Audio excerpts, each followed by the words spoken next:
नमस्कार दोस्तों, मैं Satyam Singh learning by SR के यूट्यूब चैनल पर आप सभी का हार्दिक स्वागत करता हूं।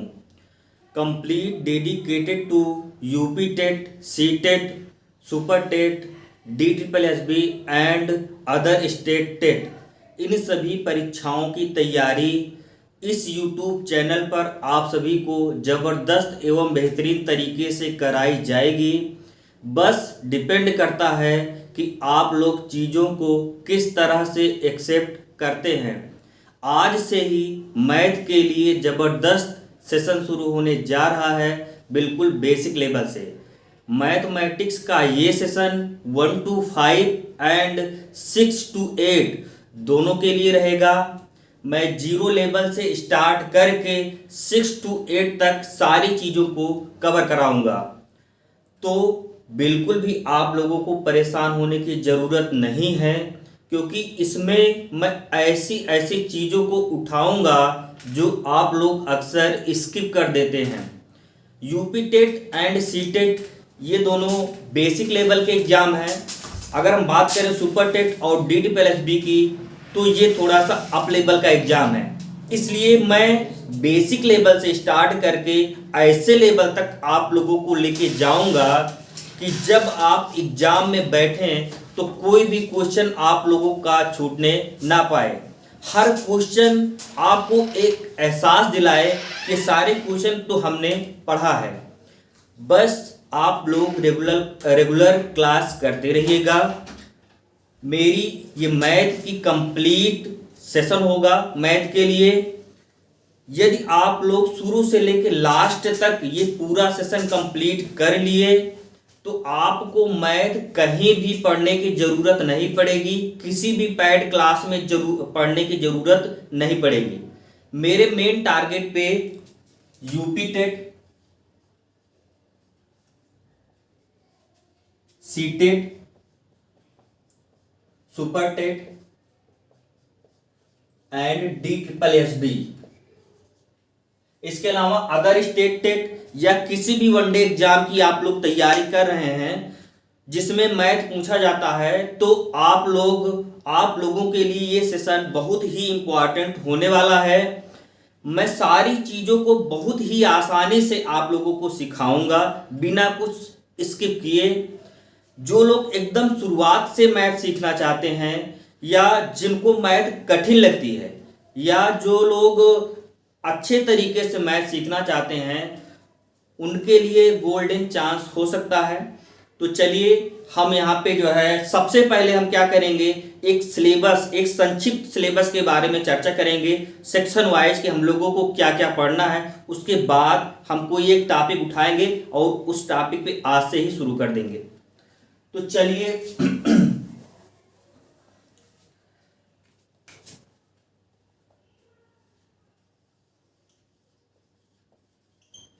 सिलेबस को हम सेक्शन वाइज जो है डिवाइड करके आप लोगों को बता रहे हैं। जैसे सेक्शन ए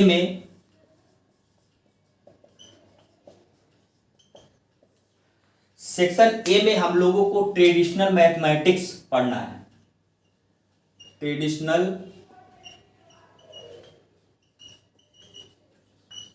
मैथमेटिक्स, उसको हिंदी में बोलते हैं पारंपरिक गणित। पारंपरिक गणित या इसी को बोलते हैं numerical aptitude. Numerical aptitude Hindi में बोलते हैं संख्यात्मक योग्यता।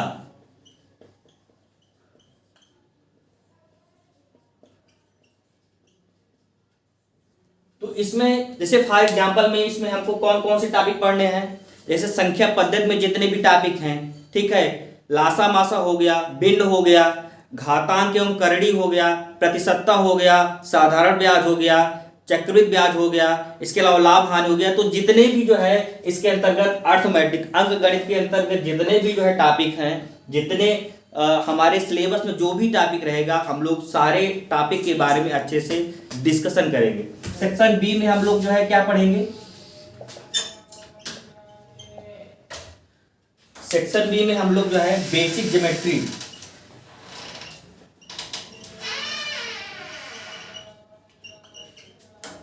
सामान्य ज्यामिति के बारे में चर्चा करेंगे। ठीक है, तो बेसिक ज्योमेट्री में हम लोग को क्या पढ़ना है, जैसे रेखाओं के बारे में पढ़ना है, कोण के बारे में पढ़ना है, पॉलीगॉन बहुभुज के बारे में पढ़ना है, त्रिभुज के बारे में पढ़ना है, वृत्त जो है, वर्ग, आयत, इन सब चीज़ों, जो भी चीज़ें हमारे सिलेबस में, इन सारी चीज़ों के बारे में हमको जो है डिस्कशन करना है। इसके अलावा जो है सेक्शन सी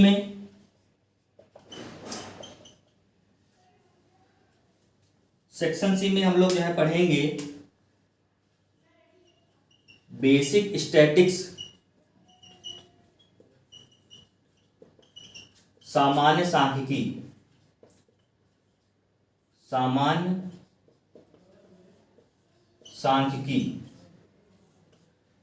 तो बेसिक स्टैटिक्स में कौन कौन से टॉपिक, जैसे माध्यिका हो गया, समांतर माध्य हो गया, बहुलक हो गया, तो ये सारी चीजें जो है हम बेसिक स्टैटिक्स के बारे में जो है यहाँ पे जब जो है इस सेक्शन के बारे में आएंगे तो इन सारी चीजों के बारे में पढ़ेंगे। सेक्शन डी में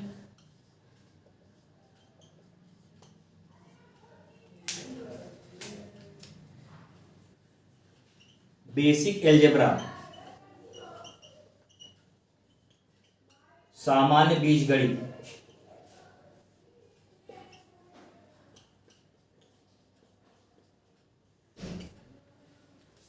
हालांकि जो सामान्य बीजगणित का टॉपिक है हमारे यूपी टेट के सिलेबस में, यूपी टेट और सुपर टेट सीटेट के सिलेबस में नहीं है, लेकिन ये जो सामान्य बीजगणित का टॉपिक है ये सुपर टेट के सिलेबस में है। तो यहाँ पे हम जो है, चूंकि UP TET, C TET, super TET and DSSB इन चारों परीक्षाओं को एक साथ हम लेके चल रहे हैं, इसलिए यहाँ तक जो है यूपी टेट और सी टेट का सिलेबस कंप्लीट करने के बाद हम लोग सामान्य बीजगणित के बारे में भी पढ़ेंगे, क्योंकि ये सुपर टेट में पूछा जाता है। इसके अलावा अगर हम बात करें DSSB की, तो DSSB और सुपर टेट का जो सिलेबस है वो ऑलमोस्ट कॉमन ही है। 2-3 टॉपिक हम लोगों को एक्स्ट्रा पढ़ने हैं DSSB में, तो DSSB में 2-3 टॉपिक जो हमको एक्स्ट्रा पढ़ने हैं वो हम लिख रहे हैं आप लोगों के सामने। जैसे DSSB में हमको अलग से क्या पढ़ना है, समय और कार्य,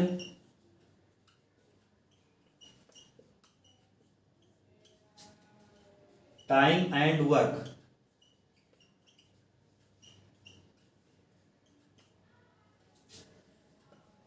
दूसरा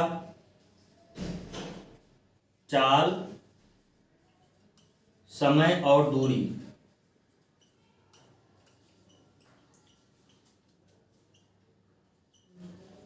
speed, time and distance,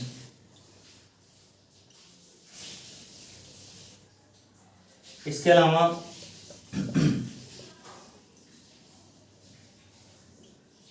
data interpretation,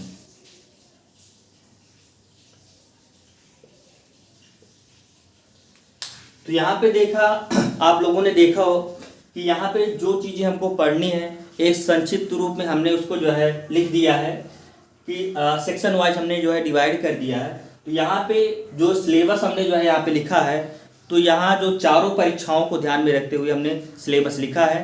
तो चलिए हम जो है पहला चैप्टर यहाँ पे जो है संख्या पद्धति से ही जो है शुरू कर देते हैं।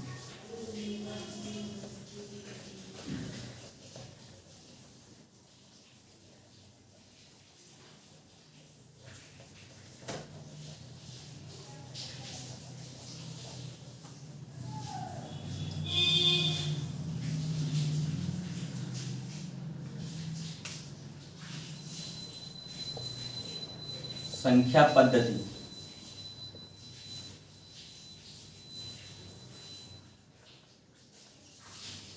नंबर सिस्टम,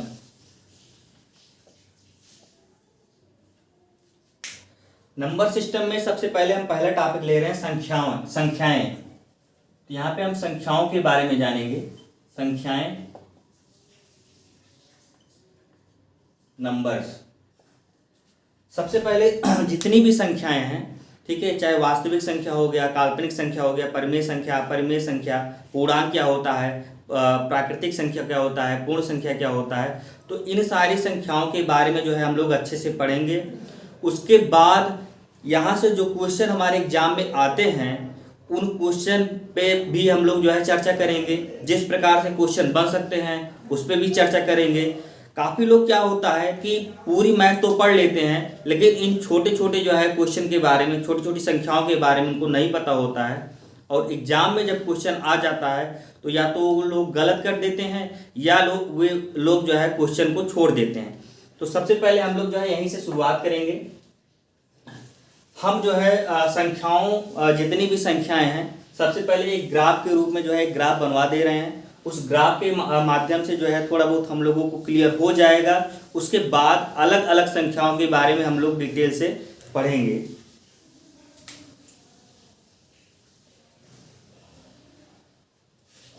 संख्याओं को दो भाग में डिवाइड किया गया है, वास्तविक संख्या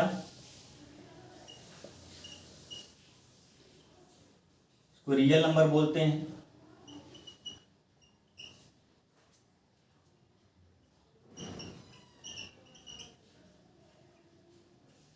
और दूसरा काल्पनिक संख्या।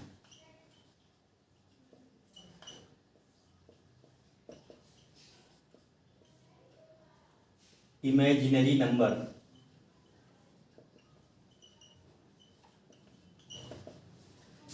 वास्तविक संख्या को भी दो भाग में डिवाइड किया गया है।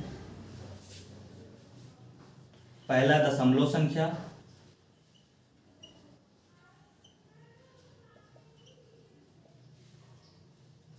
डेसिमल नंबर,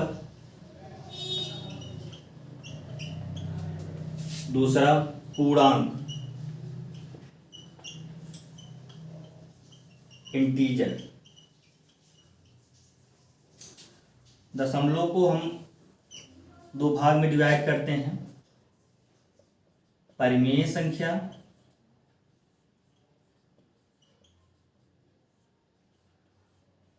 रेशनल नंबर, अपरिमेय संख्या।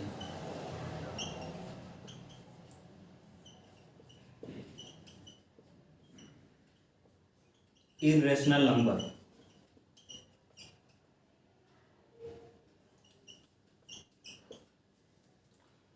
ठीक है। पूर्णांक को हम पूर्णांक के अंतर्गत दो संख्याएं आती हैं, कौन कौन सी? एक प्राकृतिक संख्या, प्राकृतिक संख्या को बोलते हैं नेचुरल नंबर, और दूसरा पूर्ण संख्या, होल नंबर। ठीक है। प्राकृतिक संख्याओं के अंतर्गत हम लोग चार संख्याएं पढ़ेंगे, कौन कौन सी? सम संख्या, इवन नंबर, दूसरी विषम संख्या, आड नंबर, और तीसरी अभाज्य संख्या।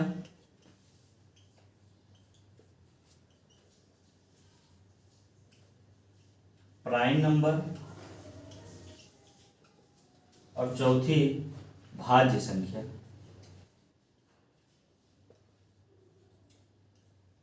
Composite number.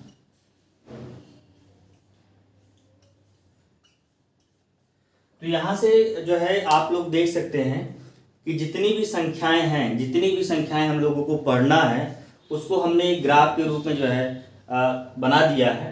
यहाँ से हमको इतनी संख्याओं के बारे में डिटेल से पढ़ना है, तो आप लोगों को एक आइडिया मिल गया होगा कि कितनी संख्याओं के बारे में हमको पढ़ना है। इसके बाद जो है यहाँ से देखिए वास्तविक संख्या, संख्याओं को दो भाग में डिवाइड किया गया, वास्तविक संख्या और काल्पनिक संख्या। वास्तविक संख्या को भी दो भाग में डिवाइड किया गया है, दशमलव संख्या और पूर्णांक में। ठीक, दशमलव संख्या को दो भाग में, परिमेय और अपरिमेय में, पूर्णांक को प्राकृतिक और पूर्ण में, और प्राकृतिक संख्या के अंतर्गत सम संख्या, विषम संख्या, अभाज्य संख्या और भाज्य संख्या। चलिए हम जो है एक एक संख्याओं के बारे में जो है जानते हैं।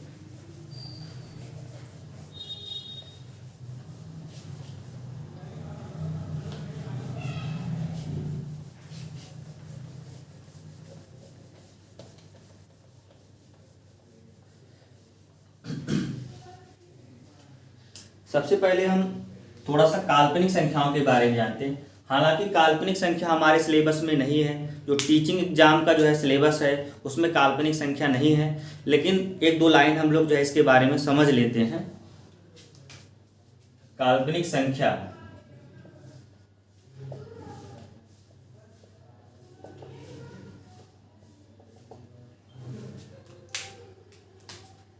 जैसे अभी रूट के अंदर 1 हो, रूट के अंदर +2 हो, +3 हो, ठीक है, +4 हो, +5 हो, +6 हो, तो यहाँ पे अगर हम इसका मान निकालना चाहे, √1 का मान कुछ ना कुछ निकलेगा, कितना आएगा, 1 आएगा।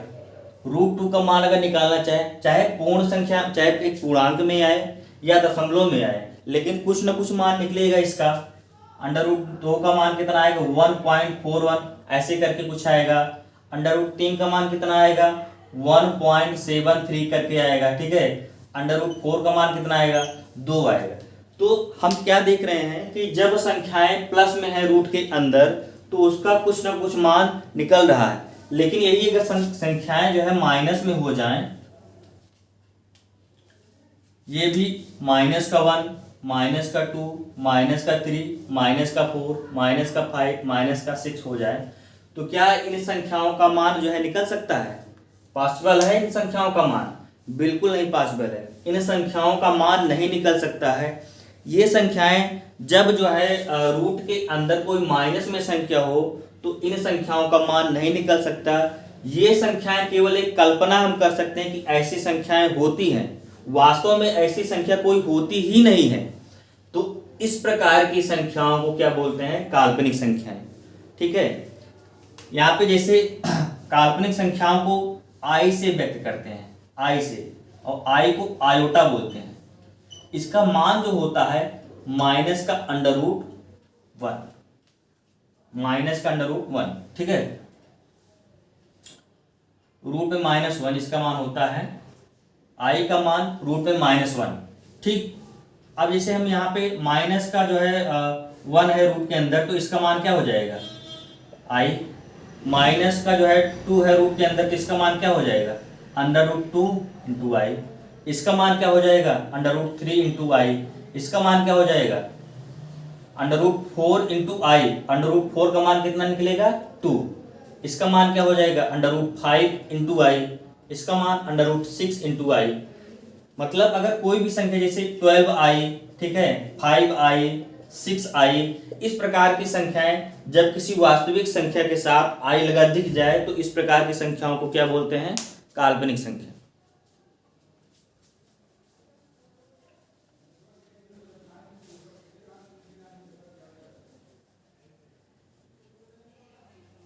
चलिए अगली वास्तविक संख्याओं के बारे में हम लोग जानते हैं।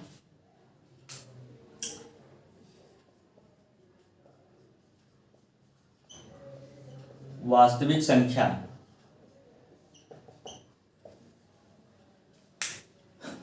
वे सभी संख्याएं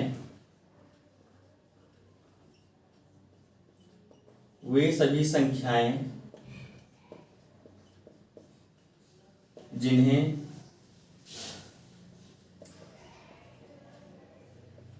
संख्या रेखा पर प्रदर्शित कर सकते हैं। वास्तविक संख्याएं कौन कौन सी होती हैं? वे सारी संख्याएं जिन्हें नंबर लाइन पर संख्या रेखा पर प्रदर्शित कर सकते हैं, वे सभी संख्याएं वास्तविक संख्याएं होती हैं। जैसे नंबर लाइन पे हम लोग जो है रिप्रेजेंट कर रहे हैं, जैसे एक नंबर लाइन हम लोग ड्रा किए। नंबर लाइन के बीचों बीच में जो होता है वो क्या होता है, 0 होता है।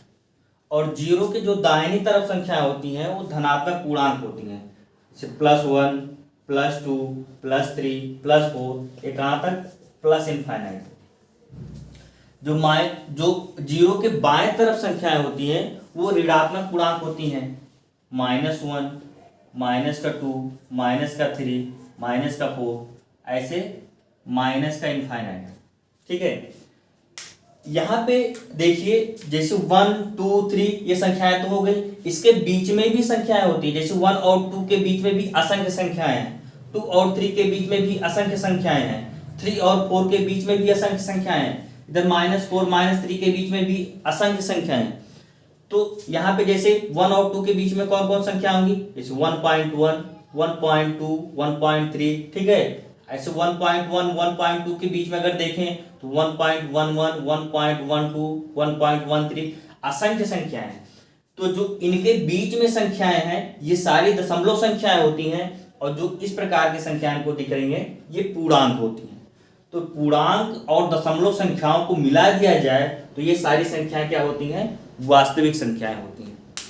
तो चलिए, आई होप आप लोगों ने वास्तविक संख्याओं के बारे में जो है अच्छे से सीख लिया होगा।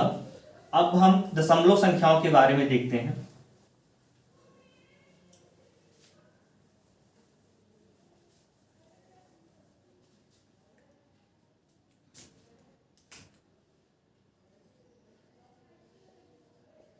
दशमलव संख्या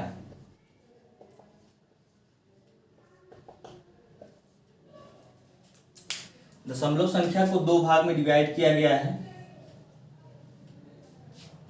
एक शांत दशमलव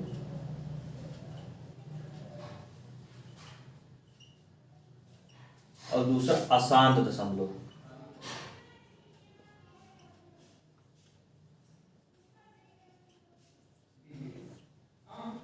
शांत और अशांत दशमलव समझने के लिए सबसे पहले हम कुछ भिन्न ले रहे हैं, उसके माध्यम से समझेंगे। जैसे 1/2, ठीक है, 1/4, 1/8,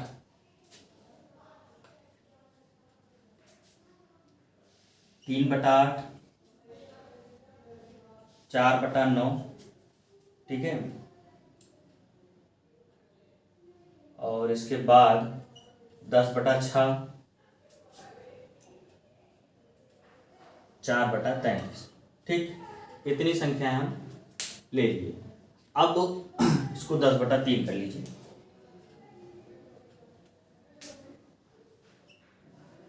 अब सबसे पहले हम आप लोगों को जो है इसको दशमलव में कन्वर्ट कैसे करेंगे, तो एक दो भिन्न को लेके हम आप लोगों को समझा दे रहे हैं, उसके बाद हम बता रहे हैं।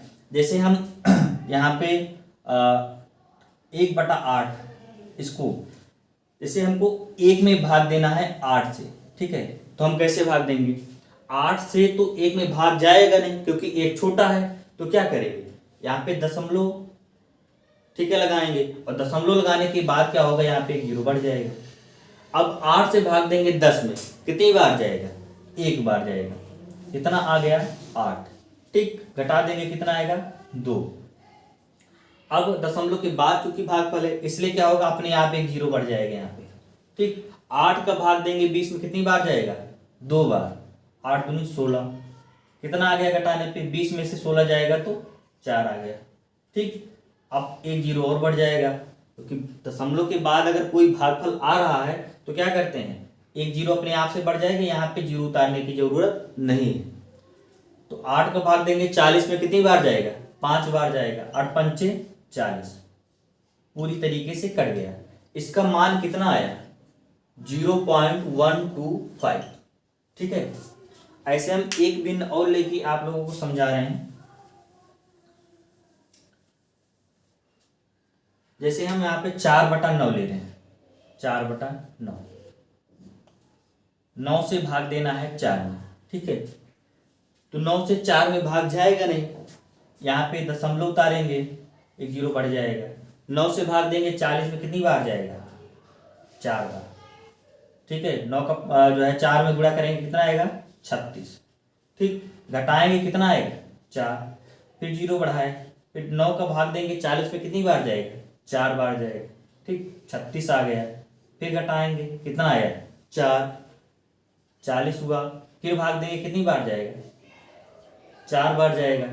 तो देखिए बार बार क्या हम देख रहे हैं कि इसको हम जो है भाग देते जा रहे हैं, और बार बार जो है घटाने के बाद 4 आ रहा है, और बार बार 4 को जो है 40 में भाग देते हैं तो फिर वही संख्या आ जा रही है। तो यहाँ पे देख रहे हैं कि बार बार संख्या रिपीट हो रही हैं। तो क्या ये कभी संख्या कटेगी, कभी नहीं कटेगी। आजीवन हम लोग अगर भाग देते रहें तो आजीवन ये संख्या कभी नहीं कटेगी, 4 ऐसे आता रहेगा। इसका मान कितना आ जाएगा, 0.444 ऐसे आता रहेगा। तो जब कोई संख्या रिपीट होती है तो उसके ऊपर बार लग जाता है। और जो संख्याएं हैं उसको भी हम जो है दशमलव में कन्वर्ट कर ले रहे हैं। जैसे यहाँ पे 1/2 है, तो 2 से भाग 1 में जाएगा नहीं, यहाँ पे दशमलव बढ़ाएंगे, कितना हो जाएगा 10। तो 2 से भाग करेंगे 10 में कितनी बार जाएगा, 5 बार। 2 पंचे 10, इसका मान आ गया 0.5। इसमें 4 से भाग 1 में जाएगा नहीं, तो यहाँ पे दशमलव लगाएंगे 10 हो जाएगा। तो 4 का भाग 10 में कितनी बार जाएगा, 2 बार। 4 दूनी 8, कितना बचा 2, 2 का 20 हो गया। तो 4 से भाग देंगे 20 में कितनी बार जाएगा, 5 बार। 4 पंचे 20। ऐसे यहाँ पे 8 का भाग 3 में जाएगा नहीं, तो क्या करेंगे, दशमलव बढ़ाएंगे, 30 हो जाएगा। कितनी बार जाएगा, 3 बार। 8 त्रिक 24, कितना बचा 6। 6 का 60 में अगर 8 से भाग देंगे तो कितनी बार जाएगा, 7 बार। 8 सत्ते 56, कितना बचा 4 बचा। तो 4 का 40 हो गया। तो 8 का पहाड़ पड़ेंगे 40 में कितनी बार जाएगा, 5 बार। इसका मान आ गया। देखो पूरी तरीके से कट गई, ये भी पूरी तरीके से कट गई, ये भी, ये भी। अब इसके बाद 10/3 है, इसमें भाग करेंगे। पहले 3 का भाग 10 में चला जाए क्योंकि बड़ी है। यहाँ पे 3 से भाग करेंगे 10 में कितनी बार जाएगा, 3 बार जाएगा। ठीक, 9, तो 10 में से 9 जाएगा, कितना बचेगा 1। अब 1 में तो भाग जाएगा नहीं, तो क्या करेंगे, दशमलव लगाएंगे, 1 का 10 बन जाएगा। अब 3 से भाग देंगे 10 में कितनी बार जाएगा, 3 बार। 3 3 का 9, फिर 1 आ गया, फिर 1 का 10 बन जाएगा। फिर जो है 10 में भाग देंगे कितनी बार जाएगा, 3। फिर 1 आ गया, फिर भाग देंगे 10 में, फिर 3। तो यहाँ पे हम क्या देख रहे हैं कि बार बार वही संख्या रिपीट हो रही है, बार बार। इसमें भी क्या है कि आजीवन हम जो है अगर भाग देते रहें, कभी भी ये संख्या कटेगी ही नहीं। ठीक, ऐसे 3 आता ही रहेगा। इसके बाद अब इसको अगर हम सॉल्व करें, 4/33, तो अगर हम 33 से भाग 4 में जाएगा नहीं, यहाँ पे दशमलव बढ़ाएंगे कितना हो जाएगा, 40 हो जाएगा। तो 33 से भाग करेंगे 40 में कितनी बार जाएगा, 1 बार। ठीक, अब कितना आया, 40 में से घटाएंगे 33 को, कितना आएगा 7। 7 70 बन जाएगा। अब 70 में 33 से भाग करेंगे कितनी बार जाएगा, 2 बार। 33 दूना 66। ठीक, तो 70 से 66 को घटाएं कितने आएगा, 4 आएगा। फिर 4 40 में भाग देंगे 33 कितनी बार जाएगा, 1 बार जाएगा। फिर जो है घटाएंगे तो 7 आ जाएगा। अब 70 में भाग देंगे 33 कितनी बार जाएगा, 2। तो यहाँ पे भी हम देख रहे हैं कि ये संख्या जो 12 है बार बार रिपीट होगी। ठीक है, यहाँ पे इसको लिख सकते हैं, जो संख्या रिपीट होती है उसके ऊपर ऐसे बार लग जाता है।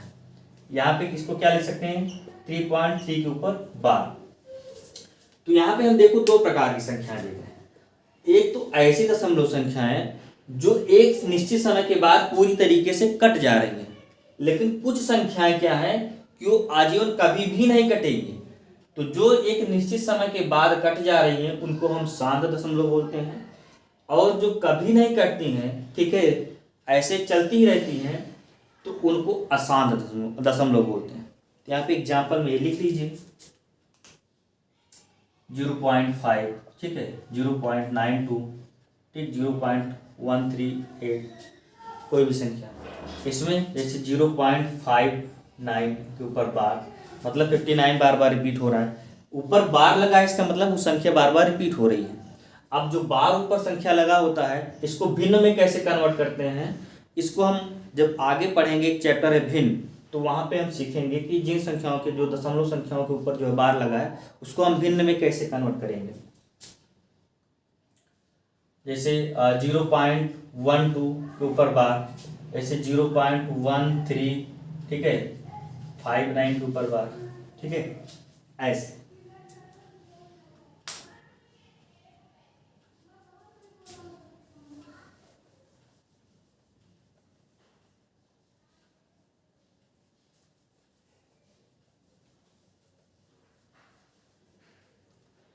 अब अशांत दशमलव को भी 2 भाग में डिवाइड किया गया है।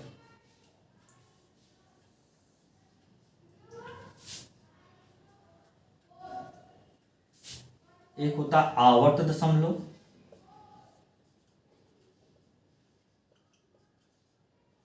और दूसरा अनावर्त दशमलव।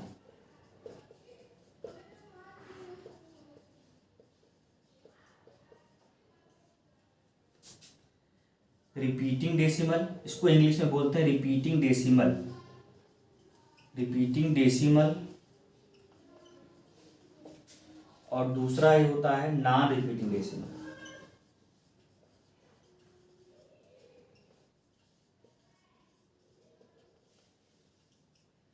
ठीक है, यहाँ पे नाम से ही स्पष्ट है, repeating decimal, non repeating decimal. तो अशांत दशमलव संख्याएं होती हैं जो कभी नहीं कटती हैं, और दशमलव संख्याएं जो कट जाती हैं।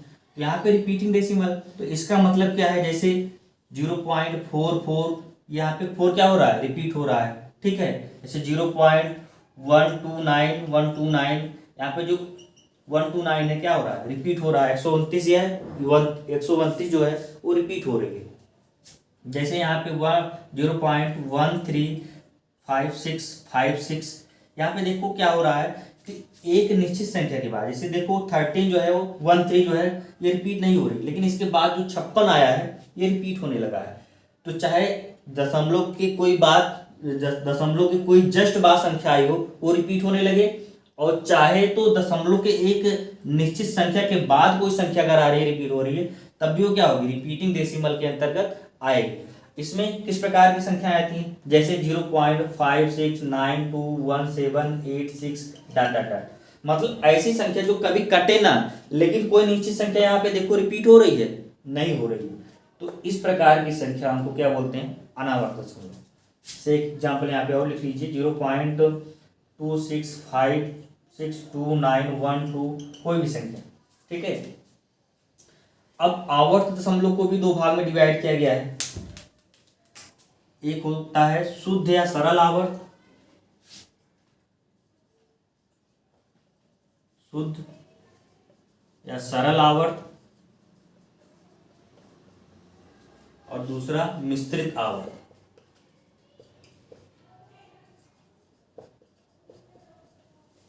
ठीक है, यहाँ पे जो दशमलव के तुरंत बाद संख्या है, जैसे दशमलव के तुरंत बाद 4 है और ये रिपीट होने लगे, तो इस प्रकार की संख्या को सरल आवर्त बोलते हैं। जैसे दशमलव के बाद कोई संख्या 1 2, ठीक है, रिपीट होने लगी।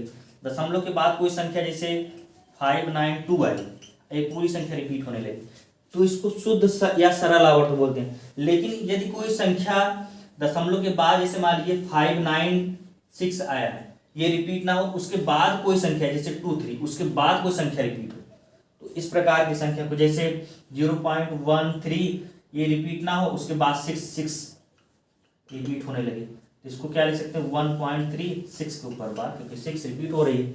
तो यहाँ पे कहने का मतलब यही है कि जो शुद्ध या सरल आवर्त क्या होता है, दशमलव के बाद कोई अंक आए और दशमलव के बाद ही कोई अंक आके तुरंत रिपीट होने लगे।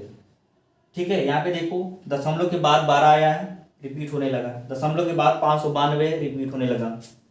यहाँ पे देखो ये दशमलव के बाद 596 है, ये रिपीट नहीं हुआ, लेकिन उसके बाद 23 आया है, ये रिपीट होने लगा। यहाँ पे देखो दशमलव के बाद 13 है, ये रिपीट नहीं हुआ, उसके बाद 6 रिपीट होने लगा।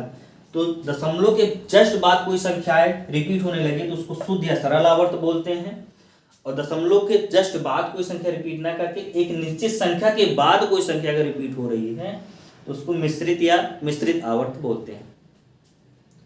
तो यही है दशमलव संख्या। यहाँ से जो है आप लोग अच्छे से इसको समझ लीजिए, यहाँ से क्वेश्चन पूछा जाता है। चलिए इसके बाद हम लोग जो है परिमेय संख्याएं क्या होती हैं, अपरिमेय संख्याएं क्या होती हैं, जो है यहाँ से जो है क्वेश्चन आते हैं एग्जाम्पल। तो परिमेय संख्याओं के क्या एग्जाम्पल होंगे, अपरिमेय संख्याओं के क्या एग्जाम्पल होंगे। ठीक है, इसको जो है हम लोग अच्छे से देखते हैं।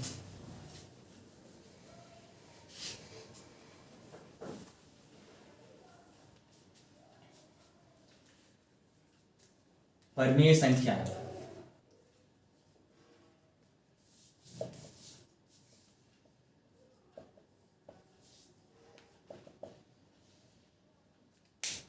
इसकी डेफिनेशन क्या होगी, वे संख्याएं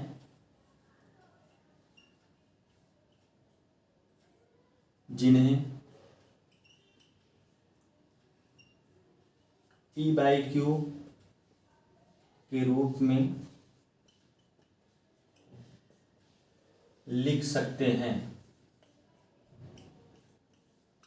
वे संख्याएं जिन्हें p बाई क्यू के रूप में लिख सकते हैं, जहां p और q पूर्णांक हो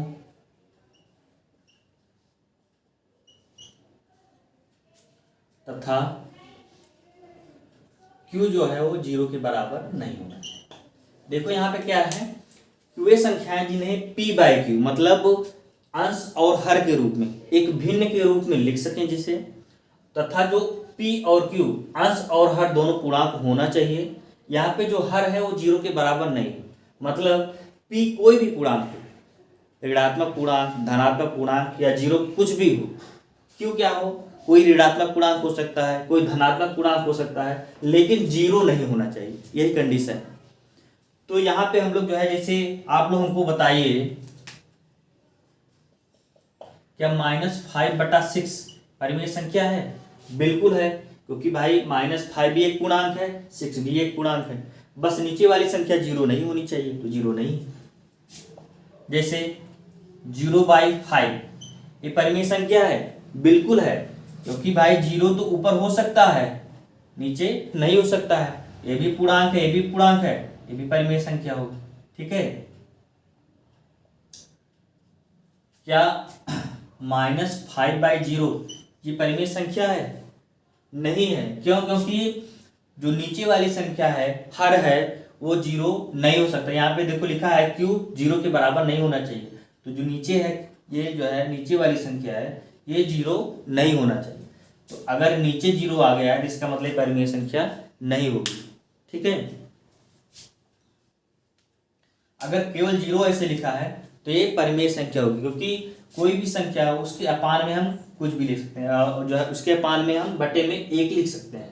हालांकि यहाँ पे 0, यहाँ पे कुछ भी लिख सकते हैं, 2, 3 कुछ भी लिख सकते हैं। तो अगर केवल 0 लिखा है तो क्या होगी? परिमेय संख्या होगी। जैसे 5 है, 5 भी परिमेय संख्या होगी, क्योंकि कोई भी संख्या है उसके अपान में हम क्या लिख सकते हैं? बटे में 1 लिख सकते हैं, क्योंकि 1 से भाग देंगे 5 में तो कितना मान आएगा? 5 आ जाएगा। ठीक, तो यहाँ पे देखो 5 को हम 5/1 लिख सकते हैं p बाई क्यू के रूप में। यहाँ पे जो है ये भी पूर्णांक है, 5 भी पूर्णांक है और a भी पूर्णांक है, तो 5 भी एक परिमेय संख्या है। इसके बाद अगर हम 6/-9, ठीक है, कोई भी एग्जाम्पल ले लीजिए, तो ये सारी संख्याएं क्या होंगी? परिमेय संख्याएं। इसके बाद जिन भी संख्याओं का वर्गमूल या घनमूल निकल सकता है, वो सारी संख्याएं परिमेय संख्याएं होती हैं। जैसे √1, ठीक है, √4, अंडर के अंदर 9, ठीक है, अंडर के अंदर 16, अंडर के अंदर 25, ठीक है, 25, अंडर के अंदर 36, इसके बाद अंडर के अंदर 49। तो देखो इन सब का वर्गमूल निकल सकता है। 1 का वर्गमूल क्या होगा? 1 होगा। 4 का वर्गमूल निकालेंगे तो कितना आएगा? 2 आ जाएगा। 9 का वर्गमूल कितना होगा? 3। 16 का वर्गमूल कितना होगा? 4। 25 का वर्गमूल 5। 36 का वर्गमूल 7 और 36 का वर्गमूल जो है 6 होगा। 49 का वर्गमूल 7। तो जिन संख्याओं का वर्गमूल निकल सकता है, वो संख्या अगर वर्ग के अंदर लिखी गई हैं, तो जो है वर्गमूल के अंतर्गत लिखी गई हैं, तो ऐसी संख्याएं क्या होंगी? परिमेय संख्या होंगी। लेकिन अगर इसके बीच में जो संख्या, जैसे √2 आ गया, ठीक, √3 आ गया, √5 आ गया, √6 आ गया, तो क्या ये परिमेय संख्या होगी? नहीं, क्योंकि ये संख्याएं p बाई क्यू के रूप में नहीं लिखी जा सकती। और लेकिन जो संख्याएं जिनका वर्गमूल निकल सकता है, ये सारी संख्याएं परिमेय संख्याओं की श्रेणी में आती है। चलिए इसको अभी हम परिमेय संख्या में लिखेंगे, तो ये सारी संख्याएं परिमेय में होंगी। इसके अलावा घनमूल में, जैसे 1 का घनमूल निकल सकता है, ठीक है, 8 का घनमूल निकल सकता है, ठीक, 27 का घनमूल निकल सकता है, ठीक है, 64 का घनमूल निकल सकता है। तो जिन संख्याओं का घनमूल या वर्गमूल निकल सकता है, वो सारी संख्याएं क्या होती हैं? परिमेय संख्याएं होती हैं। ठीक है, इसके बीच में जो संख्याएं बची हैं, चाहे 2 का वो घनमूल हो गया, 3 का हो गया, 4 का हो गया, तो वो सारी संख्याएं क्या होंगी? परिमेय नहीं होंगी, वो अपरिमेय होंगी। इसके बाद सभी पूर्णांक,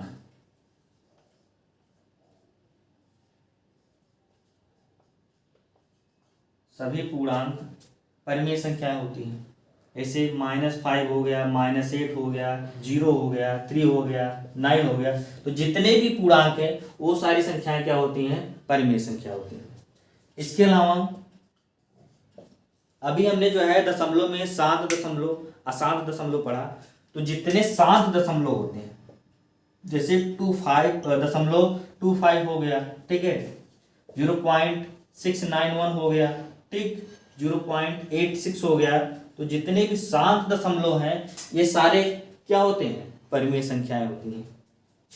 इसके अलावा अशांत दशमलव में जो रिपीटिंग डेसिमल होते हैं, जैसे 0.44 था, ठीक है, इसको हम क्या लिख सकते हैं? 0.4 को रिपीट हो रहा है, इसके ऊपर बार लगा देंगे, ठीक है।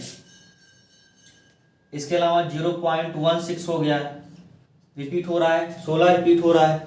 इसके अलावा 0.3913 हो गया, यहाँ पे देखो 39 रिपीट नहीं हो रहा है, लेकिन उसके बाद जो 13 आ रहा है ये रिपीट हो रहा है।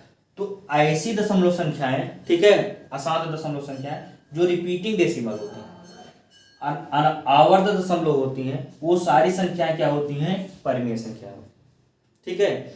इसके अलावा जो नॉन रिपीटिंग डेसिमल हमने पढ़ा था वो संख्याएं अपरिमेय संख्याओं के अंतर्गत आती हैं। अभी हम जो है अपरिमेय संख्याओं के उदाहरण उनको लिखवाएंगे।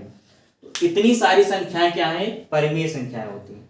तो यहाँ पे आप लोग जो है इसको अच्छे से देख लीजिए, यहाँ से क्वेश्चन आता है।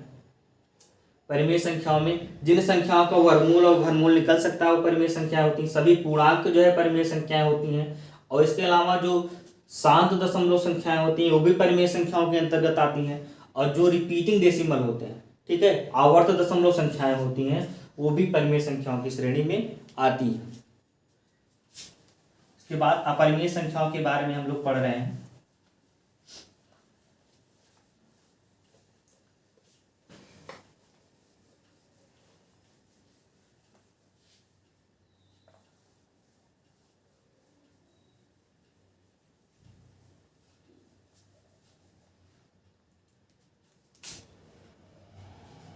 अपरिमेय संख्या वे संख्याएं जिन्हें p/q के रूप में नहीं लिख सकते,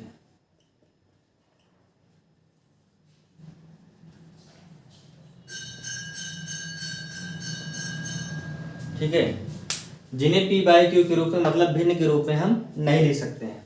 जैसे एग्जाम्पल में अभी हमने आपको बताया कि जिन संख्याओं का वर्गमूल या घनमूल नहीं निकल सकता है वो संख्याएं किस जो है कौन सी संख्या होती? अपरिमेय संख्या। और जिन संख्याओं का वर्गमूल या घनमूल निकल सकता है वो संख्या क्या होती है? परिमेय संख्या। जैसे 1 का वर्गमूल तो निकल सकता है लेकिन 2 का नहीं निकल सकता है, 3 का वर्गमूल नहीं निकल सकता है, 4 का निकल सकता है, 5 का नहीं निकल सकता है, 6 का नहीं निकल सकता है, 7 का नहीं निकल सकता है, 8 का नहीं निकल सकता है, फिर 9 का निकल सकता है, 10 का नहीं निकल सकता है, 11 का नहीं निकल सकता है। तो जिन संख्याओं का वर्गमूल, ऐसे आगे जितनी भी संख्याएं हैं, जिन संख्याओं का वर्गमूल नहीं निकल सकता है वो संख्याएं अपरिमेय संख्याएं होती हैं। ऐसे घनमूल में भी 1 का घनमूल निकल सकता है लेकिन 2 का घनमूल नहीं निकल सकता है, 3 का घनमूल नहीं निकल सकता है, ठीक है, 4 का घनमूल नहीं निकल सकता है, 5 का नहीं निकल सकता है। तो जिन संख्याओं का घनमूल नहीं निकल सकता है या वर्गमूल नहीं निकल सकता है वो सारी संख्याएं क्या होती हैं? अपरिमेय संख्या होती हैं। इसके अलावा और कौन कौन संख्याएं होती हैं परिमेय में? जितने स्पेशल कैरेक्टर होते हैं, जैसे पाई, ठीक है, पाई का मान जो होता है वो एग्जैक्ट मान क्या होता है इसका? 3.14 करके आता है, ठीक है, लेकिन हम लोग क्या करते हैं? अप्रॉक्स लगभग में 22/7 मानते हैं। लेकिन अगर एग्जाम में 22/7 आए लिख के तो ये परिमेय संख्या होगी, परिमेय संख्या होगी, ठीक है। लेकिन अगर पाई पूछ लिया जाए कि पाई कौन सी संख्या है तो क्या करेंगे? इसको अपरिमेय संख्या। अगर केवल पाई पूछ लिया जाए तो पाई अगर पूछा जाएगी तो पाई अपरिमेय संख्या है। अगर 22/7 दे के पूछा जाए तो 22/7 क्या है? परिमेय संख्या, क्योंकि 22/7 को हम भिन्न के रूप में लिख सकते हैं। लेकिन जो पाई का एग्जैक्ट मान होता है वो 22/7 नहीं होता है, ये मान होता है, इसको हम भिन्न के रूप में नहीं लिख सकते, इसलिए पाई क्या होती है? अपरिमेय संख्या होती है। इसके अलावा अब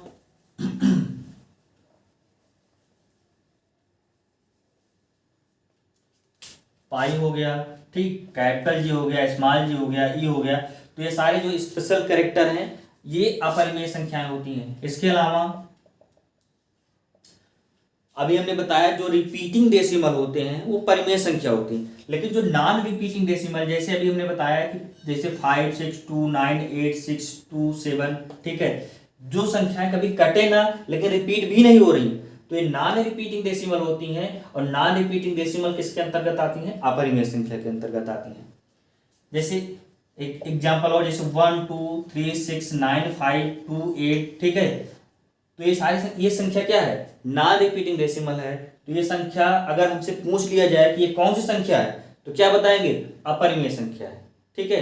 इसके अलावा जो दशमलव संख्या में चाहे शांत दशमलव संख्या रही हो, ठीक है, चाहे रिपीटिंग डेसिमल में चाहे शुद्ध या सरल आवर्त रही हो, चाहे मिश्रित आवर्त रही हो, वो सारी संख्याएं परिमेय संख्याएं थी। बस केवल नॉन रिपीटिंग डेसिमल, अनावर्त दशमलव अपरिमेय संख्या होती, बाकी सारी दशमलव संख्याएं परिमेय संख्याएं होती हैं। इसके अलावा अगर कोई परिमेय संख्या है जैसे 5, ठीक, और एक अपरिमेय संख्या है 3, अगर इन दोनों को ऐड कर दिया जाए तो ये 5 क्या है? परिमेय संख्या है भाई, पूर्णांक है, ठीक है।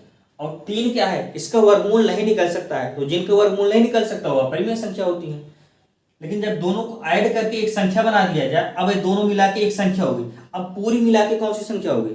तो हमेशा ध्यान दीजिए कि जब भी किसी परिमेय संख्या में अपरिमेय संख्या को ऐड कर दिया जाए, मतलब जोड़ दिया जाए या घटा दिया जाए, ठीक, या गुणा कर दिया जाए, ठीक है, या भाग दे दिया जाए, तो जो पूरी संख्या बनती है वो क्या होती है? अपरिमेय संख्या होती है, ठीक है।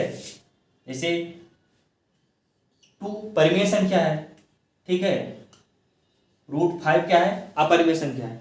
तो परिमेय संख्या में अपरिमेय संख्या को गुणा कर दिया जाए तो जो पूरी मिला के संख्या बनेगी क्या होगी? वो दो पूरी मिला के अपरिमेय संख्या बन जाएगी।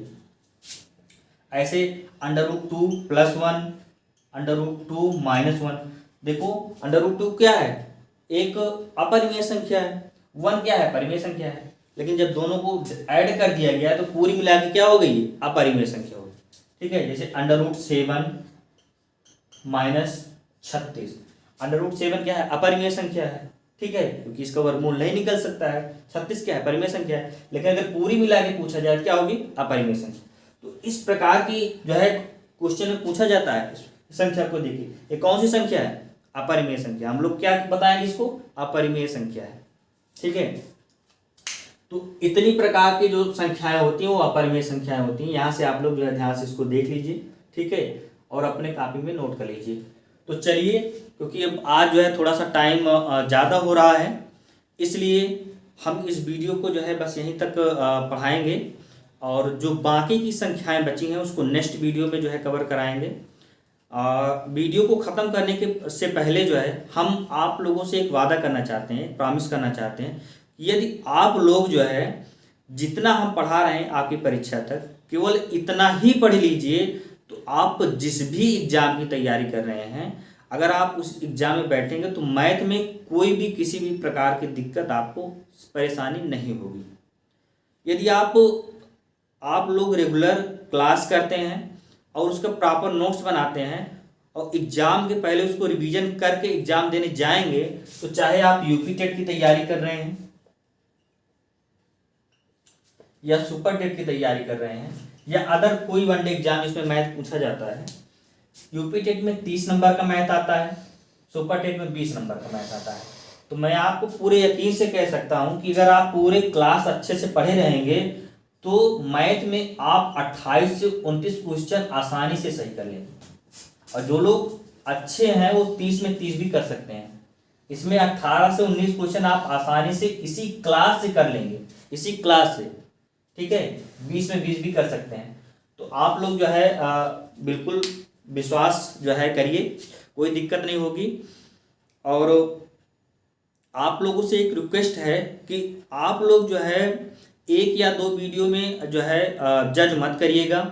8 से 10 वीडियो आप लोग देखिए, एनालिसिस करिए, जो टॉपिक पढ़ रहे हैं वहाँ जो है उस टॉपिक से क्वेश्चन जो एग्जाम में बने हैं या जो प्रैक्टिस सेट है वहाँ से सॉल्व करिए, और खुद ही देखिए कि आप लोग जो है जो यहाँ से पढ़ रहे हैं क्या कोई क्वेश्चन बाहर जा रहा है कि नहीं जा रहा है। उसके बाद आपको बताने की ज़रूरत नहीं होगी, आप लोग खुद ही समझदार हैं। चलिए, यदि आपको वीडियो अच्छी लगी हो तो प्लीज़ आप लोग लाइक कर दीजिएगा, सब्सक्राइब कर दीजिएगा और शेयर भी कर दीजिएगा।